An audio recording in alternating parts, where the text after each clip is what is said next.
Now I'm recording. All right. So now I'm recording. Okay. So I am choosing the book Balderdash, which is John Newbery and the Boisterous Birth of Children's Books, for my book report this week. This is a biographical nonfiction book about John Newbery, the father of children's books. In our lesson this week, we are talking about biographical nonfiction, just so happens, and I thought, seeing how this was the topic this week, and we are in a children's lit class, surprise, that this would be a great and fun book to actually review. So John Newbery lived in the early 1700s. And at the beginning of this book, I will tell you that it is written by Michelle Markle and the illustrations are by Nancy Carpenter. It first opens up by saying, "Welcome! This book is for you. Every page, every picture, every word, and even its letters and designs are for your pleasure. Lucky, lucky reader. Be glad it's not 1726. In those days of powdered wigs, petticoats, England was brimming with books of pirates, monsters, and miniature people, tales of travels, quests and shipwrecks and crimes. At the fairs, in the market stalls, and in book windows were hundreds of wonderful books, but not for children. Because the future champion of children's books was just a lad." And then this book goes on to give us an opportunity to see what the plight of children were, that children were really to be seen and not heard. And, so their books were books of instruction.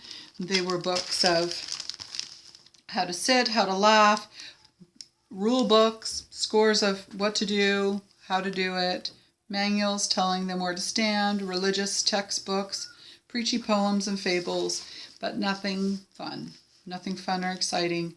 But then John Newbery loved to read, and he loved reading more than he loved doing his chores, and he'd end up missing a lot, and his mother would wonder where he was, and he was always off somewhere reading.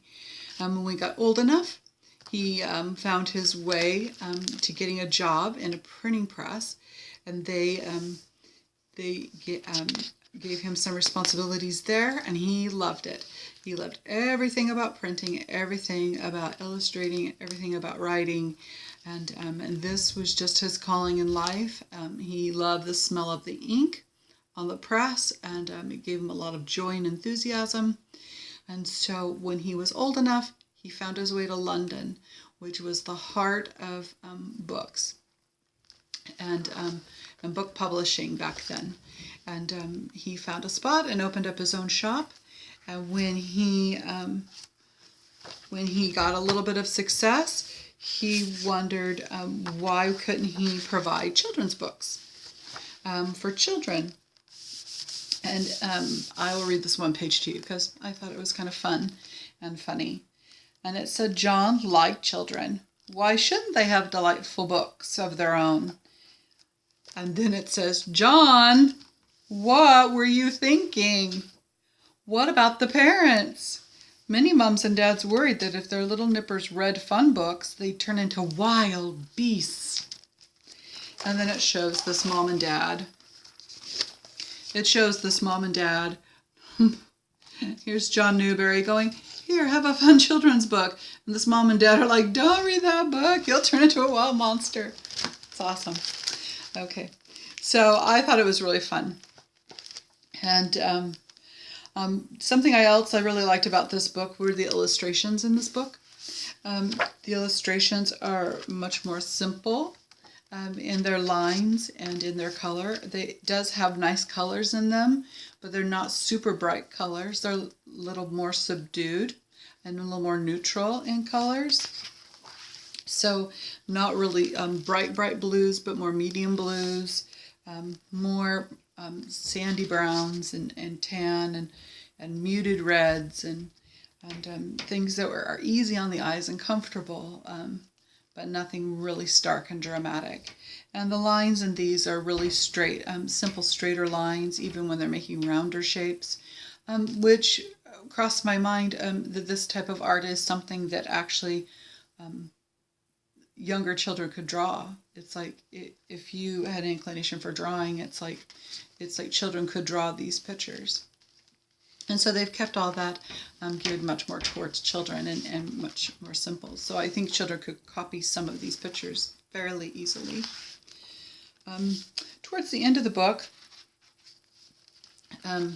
it gives us an idea of some of the things that John Newbery did. One of his first books was called A Pretty Little Pocketbook. I mean, it was a little 4x6 book that children could keep in their pocket. And he sold them for 6 pence for the book.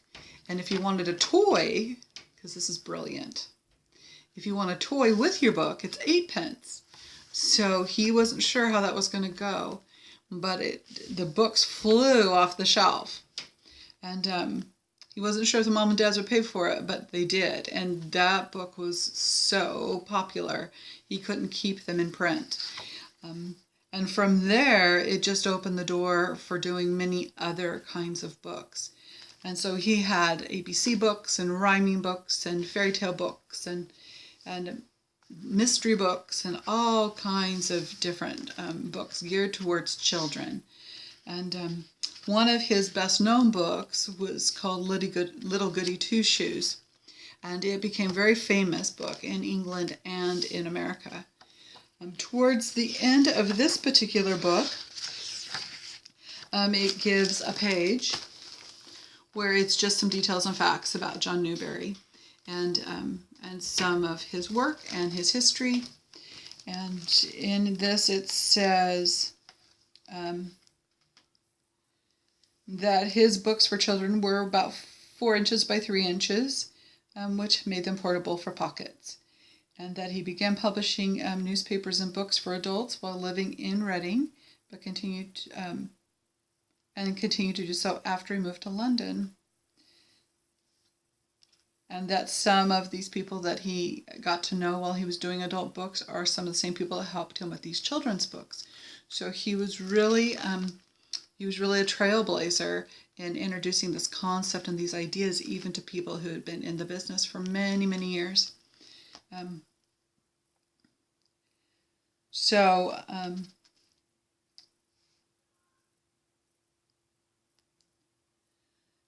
The last line in here says, the 150 years after Newbery lived, the American Library Association created a very first children's book award in the world and named it after John Newbery.